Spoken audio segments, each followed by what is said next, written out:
Hello and welcome to my review of the Warhammer 40,000 Conquest magazine issue 30. If you don't already know, it's a monthly subscription whereby you set up a direct debit for £32 a month, which is £7.99 per week, and you get 4 issues of Conquest along with either paints, models, scenery, brushes, you name it.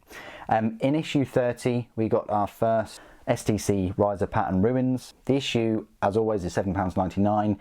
The Riser Pattern Ruins for a full set is £22.50, but don't be fooled, this is half of that set.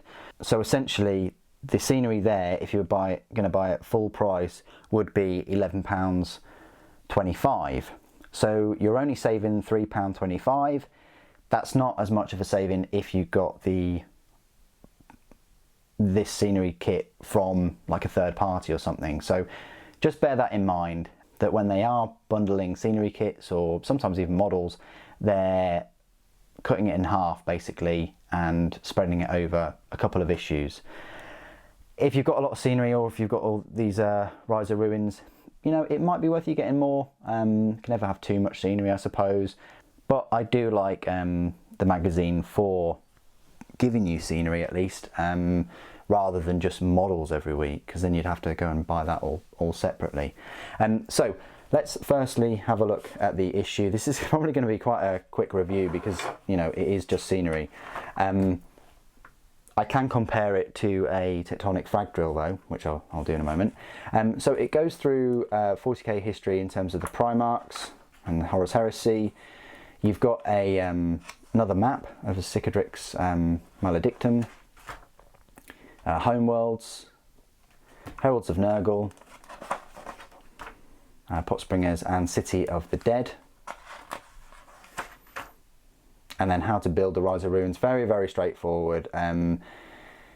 Straightforward to build in that there's literally like 2 parts to glue together, but a nightmare in terms of mould lines. I'll show you the mould lines in a moment. Yeah, so you'll build them in a few minutes. How to paint them. They base coated them in black, blood and black. And then I put some retributor armour on. And then I put some red for the cables. Rules, terrain number 1, cover in ruins, so it goes through the rules of taking cover in ruins. Barachia's campaign map, or Barakia's campaign map. Mission briefing for urban carnage. And then escalation. And then it gives you a little preview of the next 2 issues. Issue 31, I'll just do a unboxing or first look and review in one video, but then issue 32 there will be a first look at the apothecary and then a full review including all of his rules from 8th edition, from the second version of the Codex of 8th edition, so stay tuned for that. So that's the issue. Let's have a look at these ruins. So yeah, you just clip them off the sprue, you file the mould lines off. This piece wasn't too bad, neither were these pieces. It's hard when there's like a rounded piece of scenery, but there is pretty much mould line running all the way along the outer edge of these scenery pieces. This is quite tricky as well because that's where it's connected to the sprue. You can definitely see that, but once you spray it you won't see it at all. And in between these gaps, hard to get your file in there, and obviously on the bottom, and the same here. It's worth to note that if you get the full kit, it's basically this duplicated, so you don't get any new extra pieces in the future issue that will have the second set of these. It's just this, it's just more of the same. I wanted to point that out, but they're quick, easy scenery pieces to put together and put on a board, and they do the job. Let me just do some size comparisons then. Firstly, with another scenery piece, which is the Tectonic frag drill, which is huge, and I just want to put it over here just to show you the size of it. Wow, it is a big one. Look at that, guys. So yeah, the frag drill is massive, but these still go together quite well, I suppose, if you wanted to have some ruins, some like little outbuildings near it. There you go. More size comparisons. I've got some Space Marines over here. I've got a standard Space Marine and an Intercessor. So yeah, as you can see, standard Space Marine, could maybe jump through that hole, I'm not sure. But definitely counts as cover for both intercessors and normal Space Marines. You know, it's to, I want to say to scale. The scale works for these scenery pieces.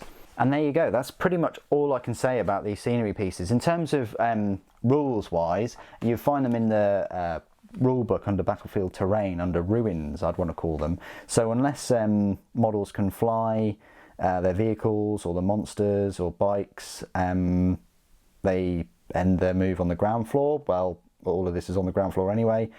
Infantry assumed to be able to scale walls and traverse through windows, doors and portals readily, so they can move through the floors and walls of the ruin without further impediment. And if they're on a ruin, they receive the benefit of a cover. Other units receive the benefit of cover if at least 50% of every model is actually obscured from the point of view of shooting unit. So I would say these guys will be in cover in all of these ruins right now. And that's pretty much it. What do you guys think of issue 30? Personally, I'm not a big fan of all these issues that have scenery, especially like we had 3 issues where it had crates in every issue. I'd much rather have models, and actually new models that are unique to the subscription rather than just models we've seen before in other kits. But it's a nice break from the other little minis and things. What do you guys think of this issue 30? Please do put your thoughts and opinions down below. It'd be great to hear from you. Thank you ever so much for joining me today. Thank you for watching. The Emperor protects.